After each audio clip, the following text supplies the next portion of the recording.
બીજી વાત ભગવાન કૃષ્ણ કહે છે, માણસ દુખી થાય સુખી થાય પોતાના કર્મને લઈને. એટલે ભગવાન ગીતાજીમાં ગાય છે, કર્મણ્યેવાધિકારાસ્તે મહાફલેષુ કદાચન. કર્મણ્યેવાધિકારાસ્તે મહાફલેષુ કદાચન. માણસ કર્મથી સુખ પામે, કર્મથી દુઃખ પામે છે. અને કર્મ કર્યા વગર કોઈ દિવસ કોઈનું છૂટકો નથી. આ દુનિયાનો સામાન્ય મનુષ્ય હોય તો ભલે, અને આ દુનિયાનો મહાપુરુષ હોય તો ભલે, ભગવાન કહે છે કર્મ કરશે એને જ મુક્તિ મળશે, નકર નહીં મળે. કર્મ કેવું? શું કર્મ? કર્મ એટલે તમે પૈસા મેળવો એ કર્મ નથી, પણ પૈસા મેળવી અને તમે કોઈકને ઉપયોગી બનો એ તમારું કર્મ છે સાહેબ, એ તમારું સદકર્મ છે. સત્કર્મ કરો. સત્કર્મથી માણસ પુણ્યને મેળવે છે. ત્યારબાદ આ સૃષ્ટિના ઉત્પન્નની કથા બતાવી છે.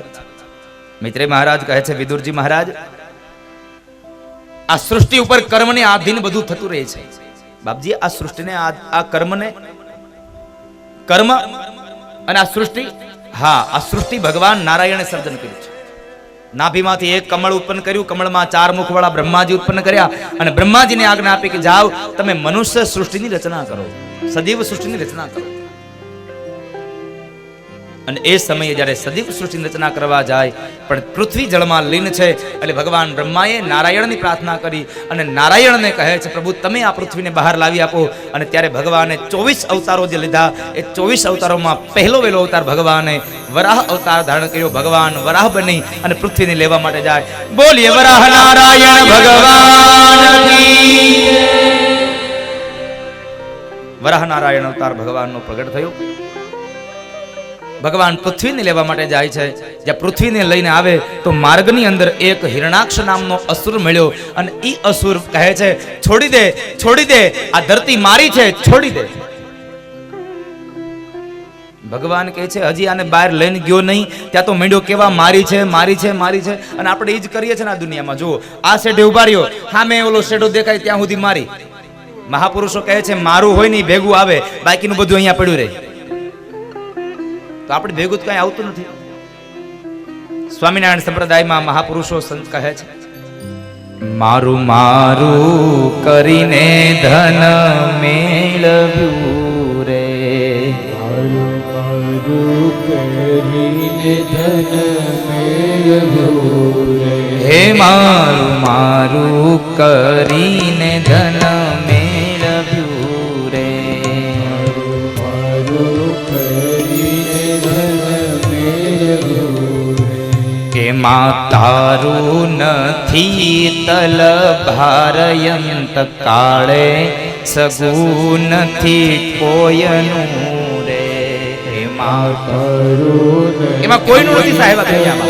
ભારવંત કાળે સગું નથી. હા, દીકરો કહેશે આ મારા બાપુજી છે, પત્ની કહેશે મારો પતિ છે, માં કહેશે મારો દીકરો છે, પણ ક્યાં સુધી?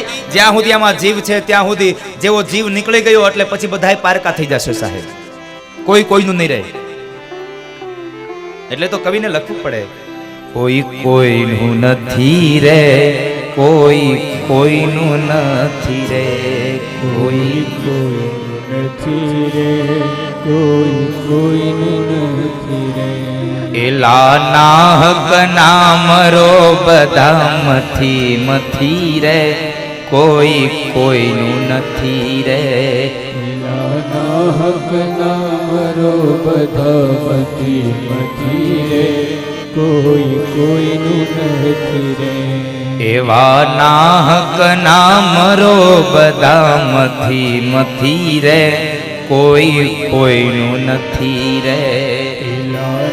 નાહક ના મરીએ બાપ, અમારો દીકરો, અમારી દીકરી, અમારો પરિવાર, અમારા મા બાપ, કોઈ કોઈનું નથી સાહેબ. પત્ની કહેશે આ મારો નાથ, મારો નાથ, મારો નાથ, પણ ક્યાં સુધી? જ્યાં સુધી તારી પાસેથી કઈક અપેક્ષા છે ત્યાં સુધી. જેવી તારી પાસેથી અપેક્ષા પૂરી થઈ એટલે નાથ મટી જઈશ તું. તારું પતિ જશે સાહેબ, કઈ નહીં આવે ભેગું. કોઈકના બંધનમાં રહેવું એના કરતા સાહેબ સ્વાધીનતાનો અનુભવ કરો. સ્વાધીનતાને તમે સાહેબ આનંદ માણો. એક ઊંટ હતો, તમે મને પ્રસંગ આવ્યો કહી દઉં તમને. એક ઊંટ હતો, ઊંટને એના માલિકે બાંધ્યો હતો, પણ એ માલિકના બંધનમાંથી છૂટી ગયો અને ઊંટ દોડવા લાગ્યો. દોડતો દોડતો દોડતો એટલો દોડ્યો કે જંગલ પૂરું થયું અને અંતે સામે જે આવે ને ત્યાં એક નદી આવી ગઈ, જળ આવી ગયું. બધું સુમસાન પડ્યું છે, માત્ર જળ છે, દૂર સુધી રેતી દેખાય છે. હવે થયું એવું કે અહીંયા આવ્યો, દોડતો દોડતો આવ્યો, પાણી પીધું, પણ એને હવે ભૂખ લાગી છે. એક દિવસ, બે દિવસ ગયા, બહુ ભૂખ લાગી. ચારે બાજુ નજર કરે, ક્યાંય કોઈ વૃક્ષ નથી, ક્યાંય કોઈ ફળ નથી, કોઈ જગ્યાએ ઘાસ નથી. શું ખાવું? બસ પાણી છે, નકરું માત્ર પાણી છે.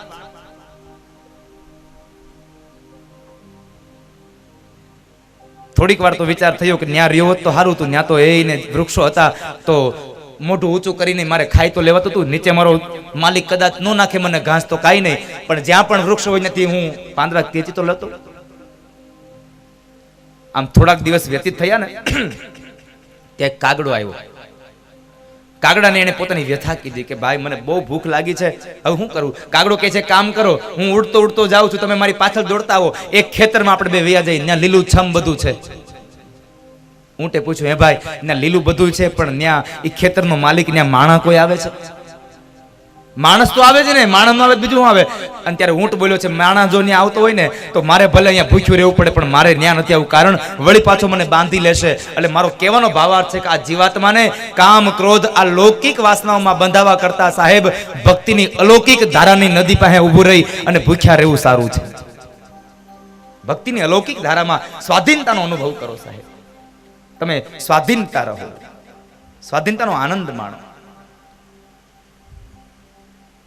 મારું મારું કરીને ધન મેળવે, પણ એમાં કોઈનું કાંઈ નથી સાહેબ, કોઈ હારે આપતું નથી કાંઈ. અને અંતે હિરણાક્ષને ભગવાનને સમજાવ્યો પણ ન સમજ્યો. ભગવાને હિરણાક્ષને માર્યો. એટલે વિદુરજી મહારાજે પ્રશ્ન કર્યો, બાપજી આ હિરણાક્ષ કોણ? તો કહે છે દિતિનો પુત્ર. અરે બાપજી આ દિતિ તો દેવોની માતા છે, છતાં અસુર કેમ થયા? તો કહે છે સાંભળો, એક વખતના સમયે દિતિ અને કશ્યપ બેવ બરાબર આશ્રમમાં બેઠા છે અને સંધ્યાનો કાળ છે, અને સંધ્યાના સમયે દિતિના મનની અંદર કામ પ્રવેશ કર્યો. દિતિના મનમાં કામ પ્રવેશ કરી ગયો અને કામને લઈ અને સંધ્યાના કાળે દિતિએ કહ્યું કશ્યપને કે હવે મારે કામ ભોગવવો છે. કશ્યપ ના પાડે છે કે દેવી આ સંધ્યાનો સમય છે અને સંધ્યાનો સમય ભોગ ભોગવવાનો નહીં, ભજન કરવાનો સમય છે. સંધ્યાના કાળે ભજન કરવું, કારણ સંધ્યાના કાળે બે દેવતાઓ દુર્બળ બન્યા હોય છે. બે દેવ દુર્બળ બને છે, મનના દેવ ચંદ્રમા અને બુદ્ધિના દેવ ભગવાન સૂર્યનારાયણ. આ બે દુર્બળ બને છે. માટે સંધ્યાનો સમય હોય ત્યારે તમારે ભોગ ન ભોગવવો, ભોજન ન કરવું, પણ ભજન કરવું. ભોજન નહીં, ભજન કરવું. પણ આપણે આખો દી રામજી મંદિરે બેહીએ અને સામેથી બરાબર આમ પૂજારી બાપુને આવતા જોઈ જાય એટલે હાલો હાલો વાણુટાણું થઈ ગયું. અહીંયા આરતી થાય ને આપણે ઘરે જમવા બેસી જઈએ. મહાપુરુષો કહે છે સંધ્યાના સમયે ભજન કરવું, ભોજન ન કરવું. છતાં પણ એને કામને ભોગવો અને કામને લઈ અને 4 પ્રકારના દોષ લાગ્યા. પેલો દોષ સમયનો દોષ. સમયનું બહુ મહત્વ છે આ દુનિયામાં. સમયનો એક મહત્વ છે, એક પાત્રનું મહત્વ છે. જેવો જેવો સમય હોય ને એવું વર્તન કરાય. સમયમાં સમજો કે એક વખત શ્રી સ્વસ્તે શ્રી ગણેશાય નમઃ અને રામ બોલો ભાઈ રામ, આ બે ભગવાનના જ નામ છે. પણ લગ્ન હોય ને કોઈ દી બોલાય રામ બોલો ભાઈ રામ? ન બોલાય. તો કોઈક મરી ગયો ના એમ ન કહેવાય સ્વસ્તે શ્રી ગણેશાય નમઃ, સ્વસ્તે શ્રી ગણેશાય નમઃ. જે સમયાંતરે જે વસ્તુ સારી લાગતી હોય એ જ કરાય. બીજી વાત, પાત્રની બહુ મહત્વતા છે, માણસની બહુ મહત્વતા છે. આપણો અંગત મિત્ર 3-4 વર્ષથી જુદો પડી ગયો હોય અને આપણે એને મળ્યા ન હોઈએ અને 3-4 વર્ષ પછી મળે ને તો આપણે ગળે મળીએ અને એની પીઠ થાબડીને કહીએ, અરે ભલા માણા તું 3-4 વર્ષે મને મળ્યો. મિત્ર મળે તો પીઠ થાબડીને તમે કહી શકો, પણ એ જ જગ્યાએ કોઈ આવા મહાપુરુષો આપણને 3-4 વર્ષ પછી મળે ને તો એનો વાહો થાબડી ન કહેવાય. અરે તમે તો મને 4 વર્ષે મળ્યા, એના ચરણમાં વંદન કરીને કહેવું પડે, બાપજી તમે તો મને 4 વર્ષે દર્શન આપ્યા. કારણ પાત્રનું મહત્વતા છે આ દુનિયામાં, પાત્રનું મહત્વ છે દુનિયામાં.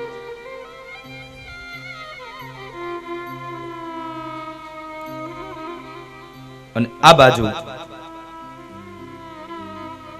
સમયનો દોષ લાગ્યો, મન ઉપરનો સંયમ ગુમાવ્યો એટલે દોષ લાગ્યો, પતિની આજ્ઞાનું ઉલ્લંઘન કર્યું એનો દોષ લાગ્યો, અને છેલ્લે ચોથો દોષ શિવ અને ભવાનીનો અપરાધ થયો સંધ્યાના સમયે. એટલા માટે શિવ અને ભવાનીનો પણ અપરાધ થયો. આ 4 દોષને લઈ અને દિતિના ઉદરની અંદર 2 બાળકો આવ્યા, પણ અસુર આવ્યા. આ 2 બાળકો કોણ? તો કહે છે આ 2 બાળકો ભગવાન વૈકુંઠના નારાયણના 2 દ્વારપાળો જય અને વિજય. બાપજી જય અને વિજય ભગવાનના દ્વારપાળ અને અસુર બિના શા માટે? હવે આ વાતને ખૂબ સરળતાથી સાંભળજો તો મજા આવશે, કોઈ દી ભૂલ નહીં કરો તમે. આપણે શું હોય, ગામના આપણે પાદરમાં બેઠા હોઈએ, ગામના ઓટલે બેઠા હોય ને કોઈ કામ બરાબર હાલ્યું આવતું હોય ને, કથા માટે આવતું હોય, એ આપણને એમ કે હાલો ને અહીંયા બેઠા છું કથામાં, અરે ત્યાં તો કાલ જાશું, બેસો બેસો, આજ તો અહીં બેહી લ્યો, આજ અહીંયા બેસો.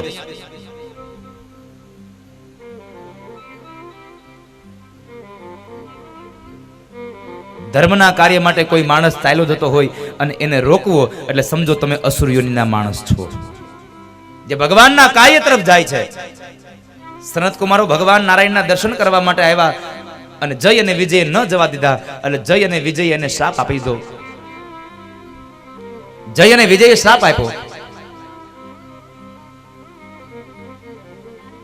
કે તમે જય અને વિજયને શ્રાપ મળ્યો કે તમે અમને ભગવાન સુધી જવા માટે રોક્યા છે, માટે અમે તમને શ્રાપ આપીએ છીએ કે જાઓ તમે અસુર યોનિના થઈ અને જન્મ લેશો, અસુર યોનિમાં તમે જન્મને પામશો. ભગવાન આવ્યા છે, ભગવાન કહે છે સંત કુમારો આને મુક્તિ કેમ મળે? તો કહે છે જો ભાવથી ભજે તો 7 જન્મે અને વેર રાખે તો 3 જન્મે. જય અને વિજયે વેર ભાવ રાખ્યો અને ભગવાને એને 3 જન્મમાં મુક્તિ અપાવે. ભગવાનના 4 જન્મ, જય વિજયના 3 જન્મ. જય અને વિજયનો પહેલો જન્મ હિરણાક્ષ અને હિરણ્યકશ્યપુ, બીજો જન્મ રાવણ અને કુંભકર્ણ, ત્રીજો જન્મ દંતવક્ર અને શિશુપાલ. ભગવાનના 4 જન્મ, પહેલો જન્મ વરાહ અવતાર, બીજો નૃસિંહ, ત્રીજા રામ અને ચોથા કૃષ્ણ. રામ અને કૃષ્ણ. ભગવાનના ધામ સુધી ભગવાન પાસે જનારો માણસ, ભક્તિ કરનારા માણસને રોકવાથી આપણે અસુર યોનિમાં જન્મ પામીએ છીએ. એટલે આમાં ક્યારેય સંશય નથી, માટે કોઈ દિવસ કોઈને રોકવા નહીં, ક્યારેય કોઈને રોકવા નહીં.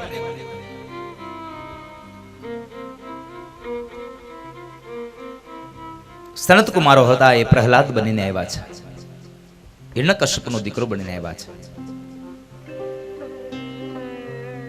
ભગવાને હિરણાક્ષને મારી અને ધરતીને લાવી શેષ નારાયણની ફણાઓ પર પ્રસ્થાપિત કરી અને બ્રહ્માને કહે છે કે જાઓ બ્રહ્મા, હવે તમે આ જગતની ઉત્પત્તિ કરો. આ જગતની ઉત્પત્તિમાં એમણે સનત કુમારોની રચના થઈ, માનસપુત્રની રચના થઈ, કોઈ સંસાર ન ચલાવ્યો. ત્યારે મનુ મહારાજ અને શત્રુપા રાણીનું એણે સર્જન કર્યું અને એ જોડલાએ સંસારને ચલાવ્યો.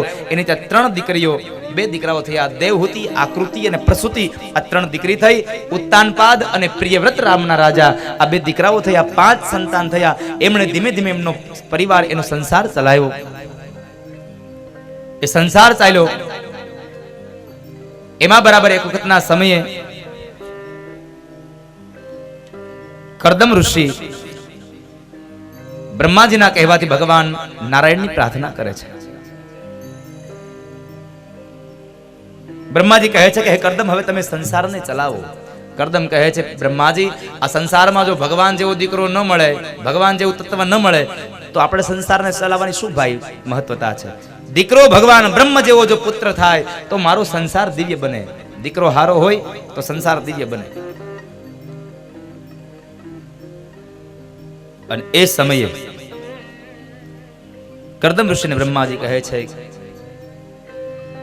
કે હે કરદમ, તમે ભગવાનની પ્રાર્થના કરો, ભગવાનનું યજન કરો. ભગવાન પ્રાપ્ત થાય ત્યારે ભગવાન પાસે આ વરદાન માંગી લેજો.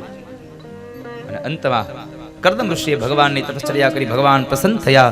અને જ્યારે ભગવાન ચતુર્ભુજ નારાયણ આવીને ઉભા રહ્યા અને એ સમયે કરદમની આ તપસ્યાથી ભગવાનની આંખમાંથી પણ બિંદ પડી ગયા અને જે જગ્યાએ ભગવાનની આંખમાંથી બિંદ પડ્યા ને ત્યાં બિંદુ સરોવર બન્યું છે. બિંદુ સરોવરની સ્થાપના થઈ છે. પણ શું એ કરદમની પ્રાર્થના હતી? આશાવરીમાં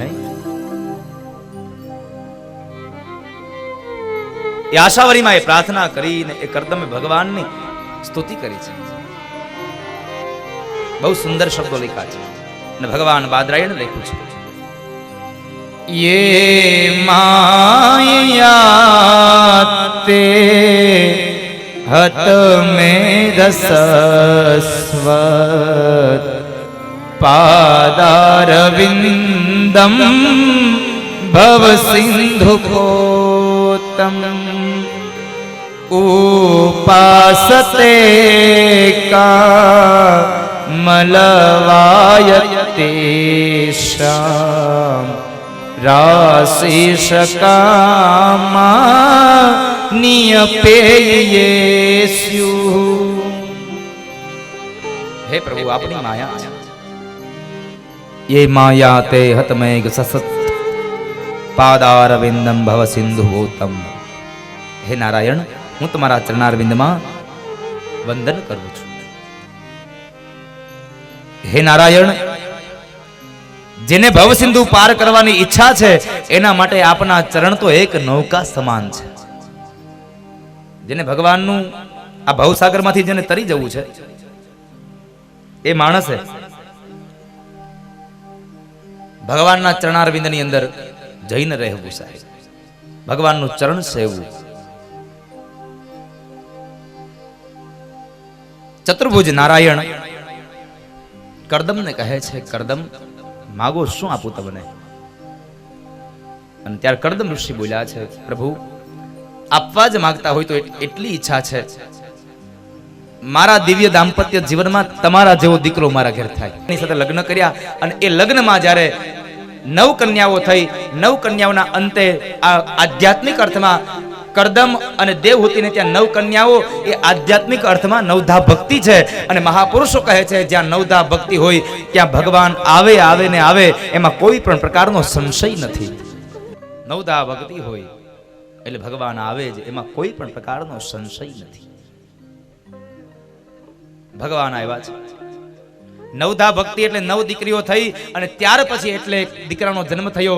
એ સાક્ષાત ભગવાન નારાયણ કપિલ નારાયણ બનીને આવ્યા. બોલીએ કપિલ નારાયણ ભગવાન કી. ભગવાન કપિલ નારાયણ બનીને આવ્યા છે. થોડો સમય વ્યતીત થયો એટલે કરદમ ઋષિ ઘરનો ત્યાગ કરીને તીર્થ ક્ષેત્રમાં જતા રહ્યા અને આ બાજુ માતા દેવહૂતિ ભગવાનના શરણે ગયા છે. દીકરો નહીં, દીકરાને ભગવાન માની અને ભગવાનના શરણે ગયા અને માએ શરણ ભગવાનનું સ્વીકાર્યું અને ભગવાનને પ્રાર્થના કરીને એ પણ આશાવરીથી એવી પ્રાર્થના કરી ભગવાનની પ્રાર્થના કરે, તમ ત્વાગતાહમ શરણમ શરણ્યમ સ્વભૃત્ય સંસારતરો કુઠારમ જિજ્ઞાસયાહં પ્રકૃતે પુરુષસ્ય ન મામિ સધર્મવિદાં વરિષ્ઠમ.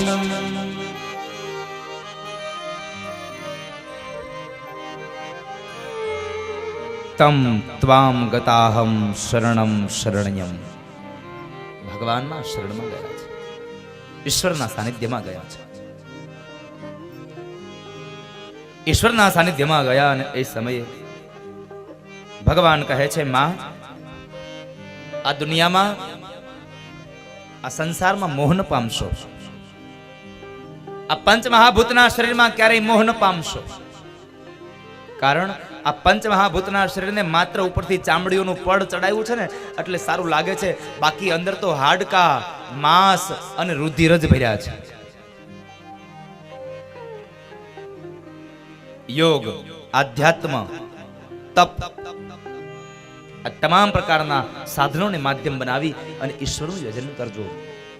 અને ભગવાન કપિલ નારાયણ કપિલ ગીતાનો ઉપદેશ આપે, બૈરાગી